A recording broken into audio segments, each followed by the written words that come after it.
ಈ ಒಂದು ಕಾರ್ಯಕ್ರಮಕ್ಕೆ ಆಸೀನರಾಗಿರುವಂತಹ ಈ ದಿಲೀಪಾಂಗ್ಲ ಮಾಧ್ಯಮ ಶಿಕ್ಷಣ ಸಂಸ್ಥೆಯ ಪ್ರಾಂಶುಪಾಲರಾದ ಶ್ರೀಯುತ ಕೃಷ್ಣ ಸರ್ ಅವರಿಗೆ ಮುಂಜಾನೆಯ ಶುಭಾಶಯಗಳು. ಅದೇ ರೀತಿಯಾಗಿ ಇಲ್ಲಿ ನೆರೆದಿರುವಂತಹ ಆತ್ಮೀಯ ಶಿಕ್ಷಕ ವೃಂದದವರು ಹಾಗೆ ಈ ಸಂಸ್ಥೆಯನ್ನು ಬೆಂಬಲಿಸ್ತಾ ಇರುವಂತಹ ಪೋಷಕ ವರ್ಗದವರಿಗೂ ಕೂಡ ಆತ್ಮೀಯವಾದ ಈ ಕಾರ್ಯಕ್ರಮಕ್ಕೆ ಸುಸ್ವಾಗತ. ಇನ್ನು ಆತ್ಮೀಯ ಪೋಷಕರೇ, ಇನ್ನು ಕೇವಲ 1 ತಿಂಗಳು ಮಾತ್ರ ಬಾಕಿ ಉಳಿದಿದೆ SSLC ಎಕ್ಸಾಮ್ಗೆ. ಗಿಡ ಬೆಳೆದು ಮರವಾಗಿ ಹೂವು ಹಣ್ಣಾಗುವ ಸಮಯ. ಈ SSLC ಅನ್ನೋದು ಪೋಷಕರ ಆಸೆಯನ್ನು ಬೆಂಬಲಿಸುವಂತಹ ಒಂದು ಬಹುದೊಡ್ಡ ಕನಸು. ಮಕ್ಕಳ ಗುರಿಯನ್ನು ತಲುಪಲಿಕ್ಕೆ, ಮಕ್ಕಳ ಗುರಿಯನ್ನು ಮತ್ತೆ ಮತ್ತೆ ನೆನಪಿಸಲಿಕ್ಕೆ ಇರುವಂತಹ ಒಂದು ದಾರಿದೀಪ. ಕನ್ನಡದಲ್ಲಿ ಒಂದು ಮಾತಿದೆ, ಮಕ್ಕಳಿಗಾಗಿ ಆಸ್ತಿ ಮಾಡಬೇಡಿ, ಮಕ್ಕಳನ್ನೇ ಆಸ್ತಿಯನ್ನಾಗಿ ಮಾಡಿ ಅಂತ ಹೇಳಿದ್ರೆ, ಮಕ್ಕಳಿಗೆ ಉತ್ತಮವಾದ ಶಿಕ್ಷಣವನ್ನ, ಸ್ವಾವಲಂಬಿ ಜೀವನವನ್ನ, ಅದೇ ರೀತಿಯಾಗಿ ಸಂಸ್ಕಾರವನ್ನ ಕಲಿಸಿ ಮಕ್ಕಳನ್ನೇ ನಮ್ಮ ಆಸ್ತಿಯನ್ನಾಗಿ ಮಾಡೋಣ. ಮಕ್ಕಳಿಗೆ ಆಸ್ತಿ ಕೊಡಬೇಡಿ, ಆಸ್ತಿ ಗಳಿಸಲಿಕ್ಕೆ ಬೇಕಾದಂತಹ ಶಿಕ್ಷಣವನ್ನ ಹಾಗೂ ಶಕ್ತಿಯನ್ನ ಕೊಡಿ ಎನ್ನುವುದು ಈ ಮಾತಿನ ತಾತ್ಪರ್ಯವಾಗಿದೆ. ಇದೆಲ್ಲದಕ್ಕಿಂತ ಮೊದಲು SSLC ಎಕ್ಸಾಮ್ಗೆ ಇನ್ನುಳಿದ ದಿನಗಳಲ್ಲಿ ಪೋಷಕರ ಪಾತ್ರವೇನು ಎನ್ನುವುದನ್ನು ತಿಳಿದುಕೊಳ್ಳೋಣ. ಆತ್ಮೀಯ ಪೋಷಕರೇ, ಯಾವುದೇ ಕಾರಣಕ್ಕೂ ಕೂಡ ಮಕ್ಕಳಿಗೆ ಮೊಬೈಲನ್ನು ಕೊಡಬೇಡಿ. ನಾವೆಲ್ಲ ಓದ್ತಾ ಇರುವಂತಹ ಸಂದರ್ಭದಲ್ಲಿ ಮಕ್ಕಳು ಬೆಳಗ್ಗೆ ಎದ್ದ ತಕ್ಷಣ ದೇವರ ಫೋಟೋನೋ ಅಥವಾ ತಾಯಿಯ ಮುಖನ, ಅಮ್ಮನ ಮುಖವನ್ನು ನೋಡ್ಕೊಂಡು ಬೆಳಗ್ಗೆ ಹೇಳ್ತಾ ಇದ್ರು. ಆದರೆ ಈಗಿನ ಮಕ್ಕಳು ಬೆಳಗ್ಗೆ ಎದ್ದ ತಕ್ಷಣ ಮೊಬೈಲನ್ನು ಹಿಡ್ಕೊಂಡು ಎಷ್ಟು ಮೆಸೇಜ್ ಬಂದಿದೆ, ಎಷ್ಟು ಕಮೆಂಟ್ ಬಂದಿದೆ, ಎಷ್ಟು ಲೈಕ್ ಬಂದಿದೆ, ಇದನ್ನೇ ನೋಡ್ತಾ ಇರ್ತಾರೆ. ಈ ಮೊಬೈಲ್ ಸಂಬಂಧಗಳನ್ನು ಹಾಳು ಮಾಡ್ತಾ ಇದೆ. ಈ ಮೊಬೈಲ್ ಭಾವನೆಗಳನ್ನು ದೂರ ಮಾಡ್ತಾ ಇದೆ. ಈ ಮೊಬೈಲ್ ಆರೋಗ್ಯವನ್ನು ಹಾಳು ಮಾಡ್ತಾ ಇದೆ. ಈ ಮೊಬೈಲ್ ಇಂದ ನಮ್ಮ ಮಕ್ಕಳ ಅಮೂಲ್ಯವಾದ ಸಮಯವನ್ನು ಹಾಳು ಮಾಡ್ತಾ ಇದೆ. ಆದ್ದರಿಂದಾಗಿ ಆತ್ಮೀಯ ಪೋಷಕ ವರ್ಗದವರೇ, ಯಾವುದೇ ಕಾರಣಕ್ಕೂ ಕೂಡ ಮಕ್ಕಳಿಗೆ ಮೊಬೈಲನ್ನು ಕೊಡಬೇಡಿ. ಈ ಮೊಬೈಲ್ ಅನ್ನೋದು ಒಂದು ಸ್ಲೋ ಪಾಯ್ಸನ್ ಇದ್ದ ಹಾಗೆ. ಆದ್ರಿಂದ ಯಾವುದೇ ಕಾರಣಕ್ಕೂ ಕೂಡ ಮಕ್ಕಳಿಗೆ ಮೊಬೈಲನ್ನು ಕೊಡಬೇಡಿ. ಇನ್ನು SSLC ಎಕ್ಸಾಮ್ ಮುಗಿಯುವವರೆಗೆ ನೀವು ಕೂಡ ಸ್ವಲ್ಪ ದಿನ ಈ ಟಿವಿ ನೋಡುವುದನ್ನ ಮಕ್ಕಳಿಗೋಸ್ಕರ ತ್ಯಾಗ ಮಾಡಿ.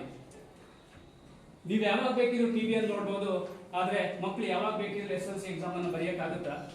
ಖಂಡಿತವಾಗ್ಲೂ ಇಲ್ಲ.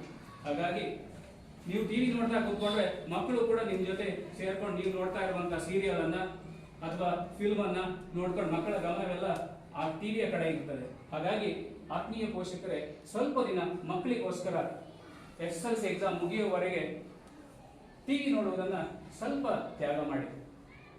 ಅದೇ ರೀತಿಯಾಗಿ SSLC ಎಕ್ಸಾಮ್ ಟೈಮ್ ಹತ್ರ ಬರ್ತಾ ಇದೆ. ಮಕ್ಕಳ ಆರೋಗ್ಯದ ಕಡೆ ಹೆಚ್ಚಿನ ಗಮನವನ್ನು ಕೊಡಿ. ಒಳ್ಳೆಯ, ಉತ್ತಮ ಹಾಗೂ ಫ್ರೆಶ್ ಆಗಿರುವಂತಹ ಆಹಾರವನ್ನು ಕೊಡಿ.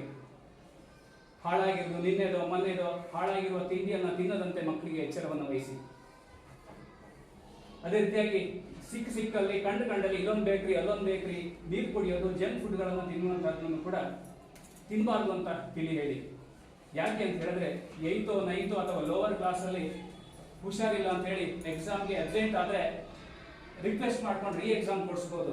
ಆದ್ರೆ SSLC ಎಕ್ಸಾಮ್ ಅಲ್ಲಿ ಹುಷಾರಿಲ್ಲ ಅಂತ ಹೇಳಿ ಅಬ್ಸೆಂಟ್ ಆದ್ರೆ ರಿಸಲ್ಟ್ ಅಲ್ಲಿ ಫೇಲ್ ಅಂತ ಬರುತ್ತೆ. ಹಾಗಾಗಿ ಮಕ್ಕಳ ಆರೋಗ್ಯದ ಬಗ್ಗೆ ಹೆಚ್ಚಿನ ಗಮನವನ್ನು ಕೊಡಿ. ಅದೇ ರೀತಿಯಾಗಿ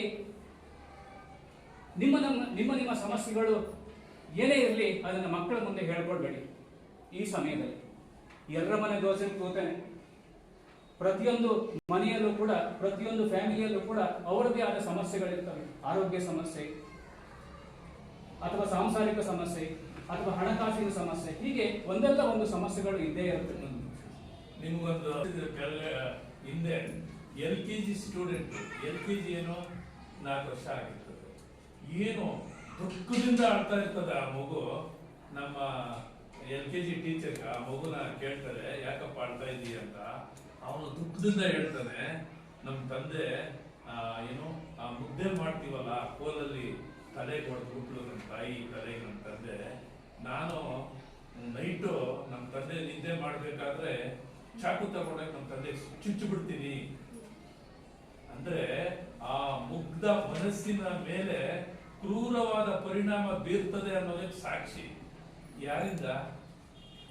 ತಂದೆ ತಾಯಿಯಿಂದ. ಹಾಗಾಗಿ ನಿಮ್ಮ ಸಮಸ್ಯೆಗಳು ಏನೇ ಇದ್ರೂ ಕೂಡ ಎಕ್ಸಾಮ್ ಮುಗಿಯುವವರೆಗೆ ಆ ಮಕ್ಕಳ ಮೇಲೆ ಏರಿ ಅವರ ಮಾನಸಿಕ ಆರೋಗ್ಯವನ್ನು ಹಾಳು ಮಾಡಬೇಡಿ.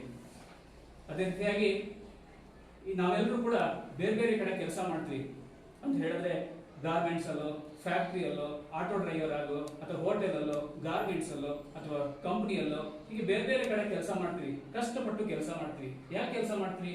ನಮ್ಮ ಮಕ್ಕಳಿಗೋಸ್ಕರ, ನಮ್ಮ ಮಕ್ಕಳ ಭವಿಷ್ಯಕ್ಕೋಸ್ಕರ, ನಮ್ಮ ಮಕ್ಕಳ ಶಿಕ್ಷಣಕ್ಕೋಸ್ಕರ. ನಮ್ಗೆಲ್ರಿಗೂ ಕೂಡ ಶಿಕ್ಷಣದ ಮಹತ್ವ, ದೊಡ್ಡವರಾದ ನಮ್ಗೆಲ್ರಿಗೂ ಕೂಡ ಶಿಕ್ಷಣದ ಮಹತ್ವ ಏನು ಅನ್ನೋದು ಗೊತ್ತು. ಈ ಮಕ್ಕಳಿಗೂ ಕೂಡ ಶಿಕ್ಷಣದ ಮಹತ್ವವನ್ನ ತಿಳಿಸಿ ಅವರನ್ನು ಕೂಡ ಸಮಾಜದಲ್ಲಿ ಒಂದು ಉನ್ನತ ವ್ಯಕ್ತಿಯನ್ನಾಗಿ ಮಾಡೋಣ, ಅವರಿಗೂ ಕೂಡ ಮೌಲ್ಯಯುತ ಶಿಕ್ಷಣವನ್ನ ನೀಡೋಣ ಅಂತ ಹೇಳಲಿಕ್ಕೆ ಇಷ್ಟಪಡ್ತಾ ಇದ್ದೀನಿ. ಅದೇ ರೀತಿಯಾಗಿ ನಮ್ಗೆಲ್ಲರಿಗೂ ಕೂಡ ಒಂದ್ ಕಡೆ ತುಂಬಾ ಖುಷಿ ಇದೆ, ಇನ್ನೊಂದ್ ಕಡೆ ಸ್ವಲ್ಪ ಬೇಜಾರು ಕೂಡ ಇದೆ. ತುಂಬಾ ಖುಷಿ ಯಾಕೆ ಅಂತ ಹೇಳಿದ್ರೆ, ನಮ್ಮ ಮಕ್ಕಳೆಲ್ಲ ಪಾಸ್ ಆಗಿ ಹೈಯರ್ ಎಜುಕೇಶನ್ ಹೋಗ್ತಾ ಇದ್ದಾರೆ ಅಂತ ತುಂಬಾ ಖುಷಿ ಇದೆ.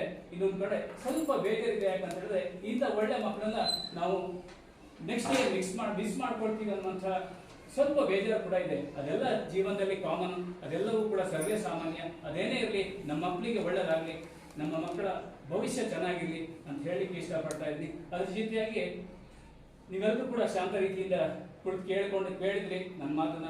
ಜೊತೆಗೆ ಈ ದಿಲೀಪ್ ಆಂಗ್ಲ ಮಾಧ್ಯಮ ಶಿಕ್ಷಣ ಸಂಸ್ಥೆಯ ಮೇಲೆ ಇಟ್ಟಿರುವಂತಹ ಪ್ರೀತಿ, ವಿಶ್ವಾಸ, ನಂಬಿಕೆ ಹೀಗೆ ಇರಲಿ. ನಿಮಗೂ ನಿಮ್ಮ ಮಕ್ಕಳಿಗೂ ಕೂಡ ಒಳ್ಳೆಯದಾಗಲಿ ಅಂತ ಹೇಳ್ತಾ ನಾನು ಒಂದೆರಡು ಮಾತುಗಳನ್ನು ಮುಗಿಸ್ತಾ ಇದ್ದೀನಿ.